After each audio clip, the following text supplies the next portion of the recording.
Good evening, Oregonians. My name is Edward Renfro. I'm here tonight to get some things, shall we say, off my chest. Hoping people will show up.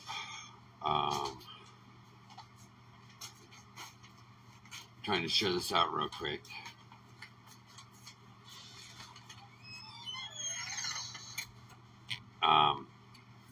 But I have tried to be nice and not say a whole lot.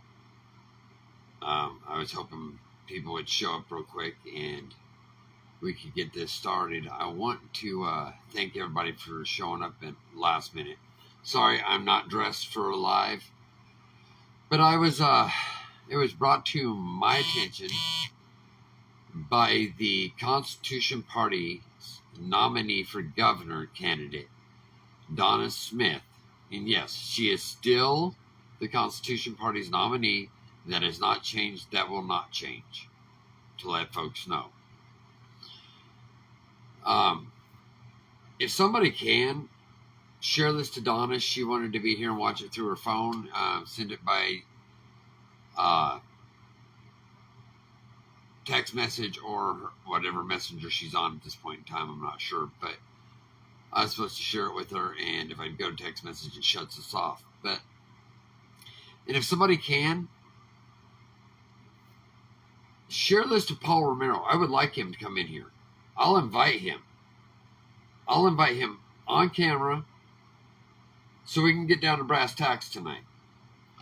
Yesterday, Mr. Romero used my sister's Rosa's name in one of his lives that she was doing research for him. Mr. Romero, you and I both know that this is a flat out, straight up lie.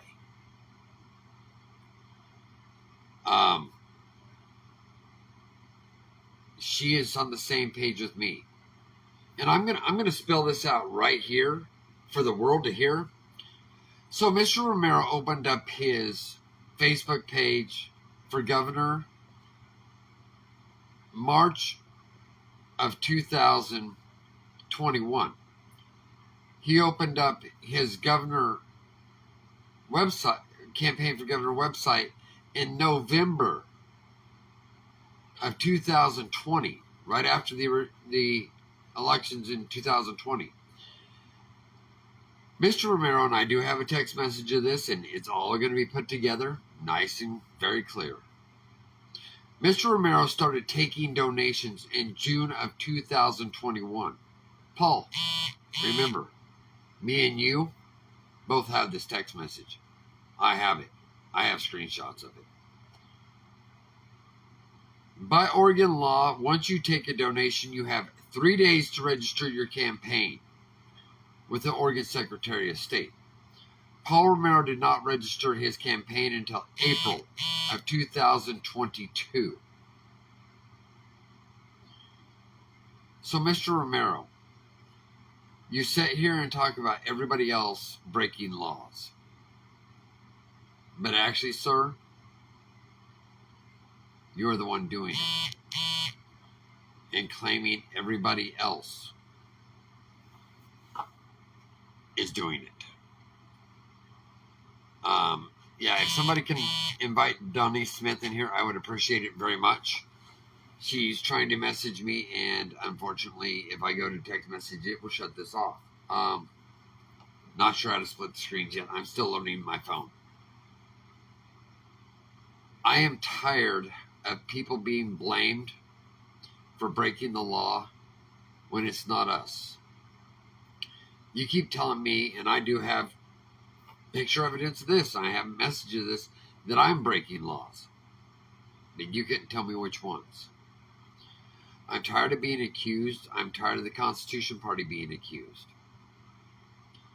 I would more than like Mr. Romero to come in here. I have a lot of questions. Not a problem. But I will tell you this. Donna Smith is still our Constitution Party nominee. Plain and simple. That won't change. That will not change completely through November elections. It will be Donna Smith. She will be on the Constitution ticket for it. That will not change.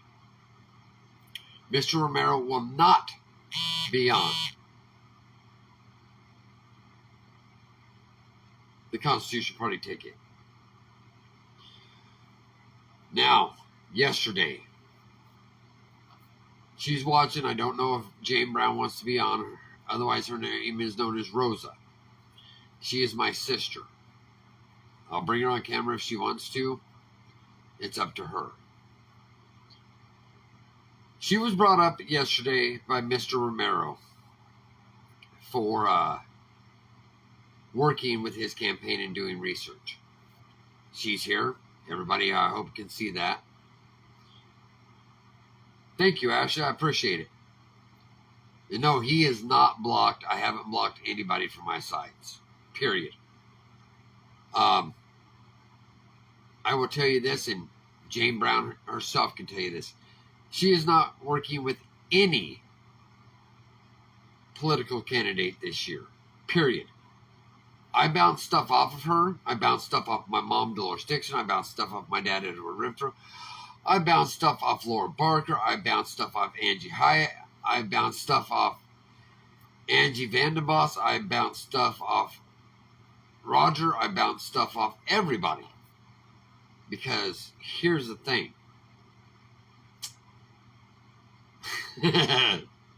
Thank you, Mom. I don't want this to be what I think needs to happen for House District 2. That is not who I am or what I am about. This isn't about our egos, our attitudes, or anything else. This is about Oregonians. All the political figures out here that want it to be about them, you're wrong. It's not about you. It's about the people we are supposed to serve. It's about what they think needs to be done. Plain and simple. I've said it before and I'll say it again and I'll say it right here now. I am not a politician. I am a blue-collar, hard-working Oregonian that wants to do the best I can for Oregonians. I don't like politicians and I don't like politics.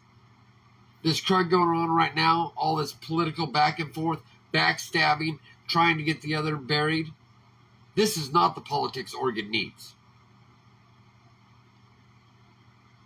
I am done playing the political games. This ends tonight. So, Paul Romero, here's what I'm telling you.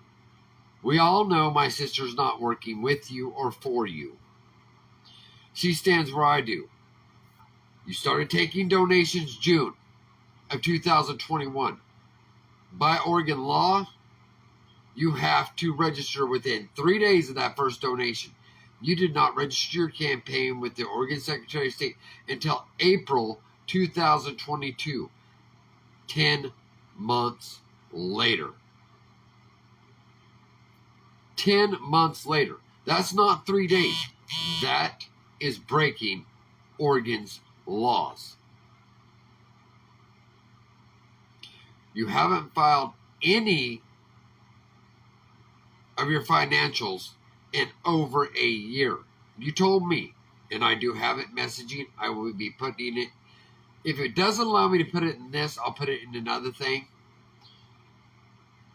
That you started taking donations June of 2020. Here we are, July, or 21, excuse me, June of 2021. Here we are, July 2022, and you still have reported nothing. After a year of reporting nothing, that is breaking Oregon laws. That is just like not reporting at all. Yes, I've looked up the laws, Paul. So, that's it, folks. I wanted to get on here. I wanted to shoot down the BS. Denise Smith is still, she is still the nominee for the Constitution Party. Paul Romero is not. The paperwork that he showed you was false, did not have the votes from the nomination committee for the Constitution Party to back it up. It's already pretty much been dealt with. We're waiting for a response from the SOS, otherwise known as the Oregon Secretary of State. I have several of the nomination committee on this video that are watching this video, and they can tell you that he did not have the votes. The paperwork he showed you, well, we'll let the SOS deal with that. But that's it, folks. I'm not on here to rant, rave, any more than that. Now, with everybody that's on here, and it looks like there's quite a few viewing it, and there'll be more. Thank you, Angie. The paperwork is fraudulent. I appreciate that. I wanted to say other things, but as you all know, when I don't sit down and prepare, and obviously I wasn't prepared for a live tonight. I heard my sister's name mentioned and I got upset. And I wanted to shoot things down right now. I wanted Rosa to be able to tell everybody what was going on. I wanted Jane Brown, Rosa, whatever you want to know her by, I wanted her to be able to tell everybody what's going on. That's my biggest thing. I want the truth out there. I want to be real with everybody. So with everybody that's on here, I have a question for you folks. Don't need immediate answers. If you want to get back on this, you want to send me a message, you want to post it in my group, you want to post it on my personal campaign page, so be it. But my question for you all tonight is, what do you think Oregon really needs? What are the biggest dilemmas here in Oregon? Obviously, gas prices. That's going to take a small act of God to get our governor to stop the Oregon gas tax. But we can try. 2, obviously, our timber industry. All these fires that have went unlogged. All these devastating wildfires that haven't been logged properly, haven't been replanted properly. That needs to be done, and I understand that. Our schools and their budgets. I had an idea about that, and I'm going to talk about it right here. Y'all can share this to whomever you want, wherever you want, your page, other pages. Every year, Oregon gets a kicker check, or almost every year. Billions of dollars spread throughout Oregon that we are over abundance of. What if we took your kicker check and put it into your local school? Not for administrative purposes, and this would be on the bill that I'm trying to figure out how to write. I want people's ideas on how to write this. On the bill, it should say not to be used for administration costs, not to be used for, stuff like that, but for trade classes, welding, wood shop, some kind of cooking classes.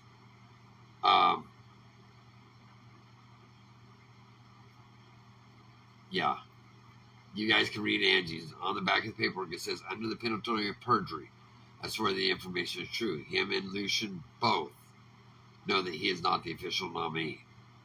So, like I said, though, that's for the Secretary of State to deal with, not me.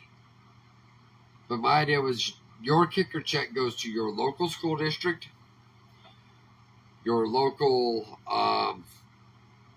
school. Hopefully, that's what I'm trying to get it at. It's your local school, whatever school you're in or schools, for trade classes, for our upperclassmen, like freshman, sophomore, junior, senior.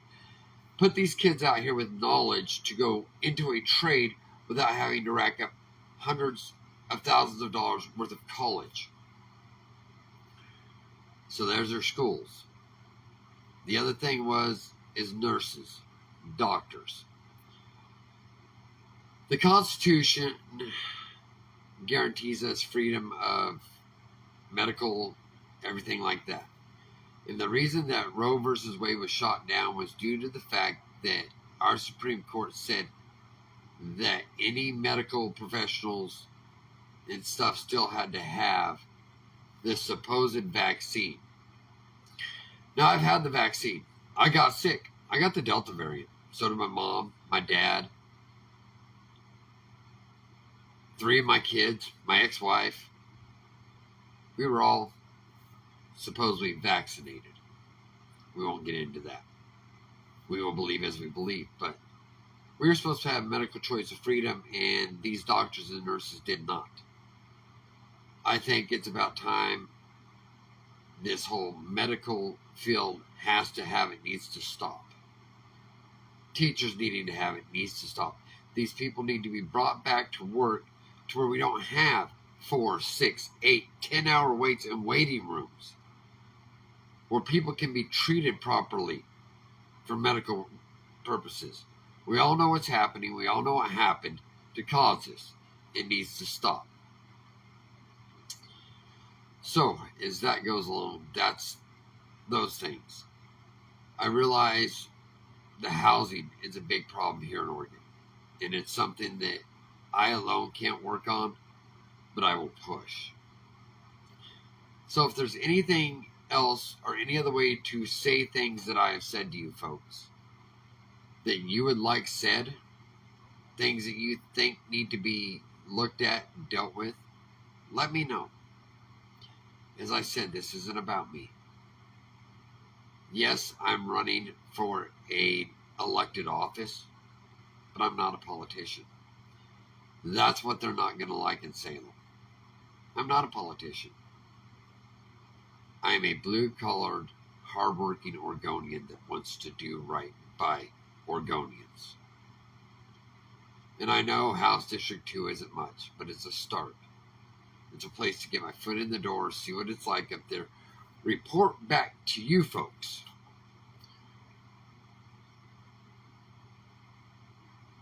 Mom, if you think there's stuff that needs done, if you think that you know how to write these bills, if you know how to best word them, I mean, you were the one that came up with Article 1, Section 1, and nobody would back you.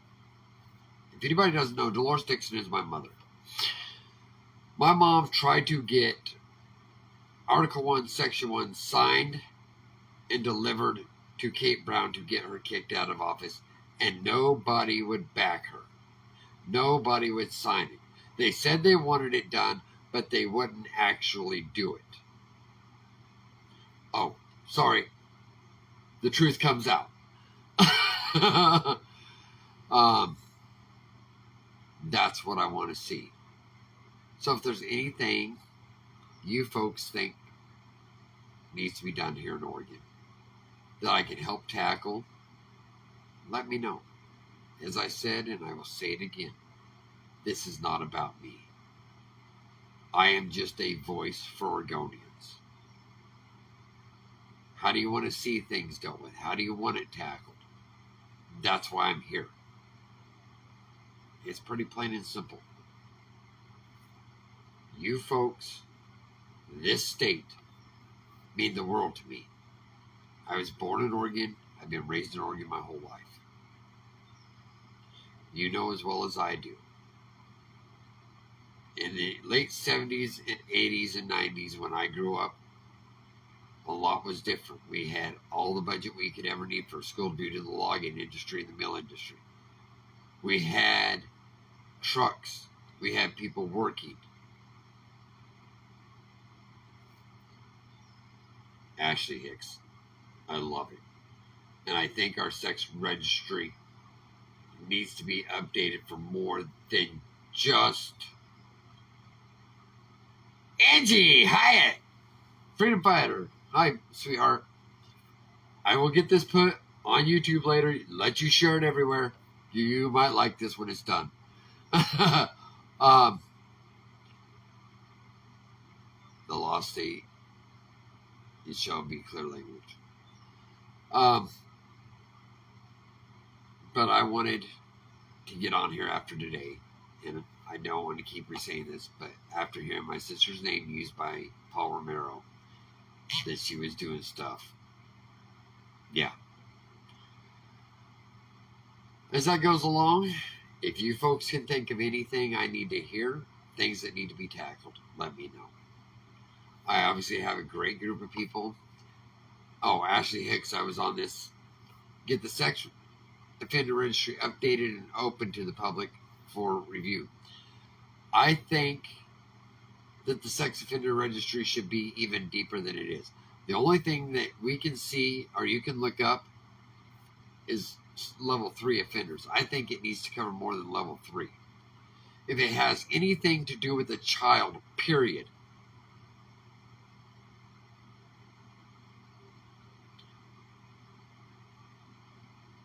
I thought if they were felons, they're not supposed to be able to run for office, but I will look into that. Yeah, totally agree, and Ashley, I completely and utterly agree with that. But I think it needs to be open to any person that has ever done anything to a child on top of the level 3s. If it has anything to do with the child, they should be on that registry for us to see. Plain and simple. A sex offense for a child is not always a level 3, to let you know. If you folks want to go back and rewatch this, those that came in late want to see it, let me know. I want to thank you for your time. I want to thank you for listening to me ramble on a day where I'm kind of upset. It happens. Right now, Oregonians and most of our country are in real tough times. Economically, emotionally, mentally. Some of them physically due to, after the coronavirus, the things that have held on, heart issues and different things. If you think there's somebody that can use your help, try to help them. I understand sometimes you can lead a horse to water, but you can't make it drink. I understand that all too well. But try to help them. Try to treat each other the way you want to be treated. Check on your neighbors. Make sure they're doing okay. Introduce yourself. See if they're friendly or not. If not, well, we can't always help everybody. Until next time, take care of yourselves. God bless.